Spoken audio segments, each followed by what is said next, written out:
అందరికీ నమస్తే అండి. రాగి పిండితో చేసిన చిట్టి పునుగులు చాలా టేస్టీగా కమ్మగా ఉన్నాయి. ఇడ్లీ పిండి మిగిలింది, నిన్న నేను ఇడ్లీ చేశాను కదా, ఆ పిండిలో ఒక ఉల్లిగడ్డ సన్నగా తరిగి వేశాను, చిన్న చిన్న బజ్జీలుగా లాగా వేశాను.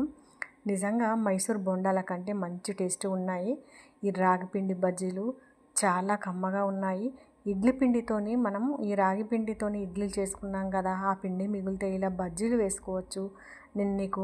మీకు నిన్న నేను చెప్పాను కదా, దోశ, ఊతప్ప ఇలాంటివి అన్నీ చేసుకోవచ్చని. మా ఆయన అసలు ఎప్పుడు ఏవి ఆయనకు తెలియని కొత్త పదార్థాలు ఎప్పుడు తినకపోతుండే. భలే టేస్టీగా ఉన్నాయి, బాగున్నాయి అని తిన్నారు. ఈ డబ్బాలో ఉన్నాయి అన్నీ ఖాళీ చేసేసాము ఇద్దరం.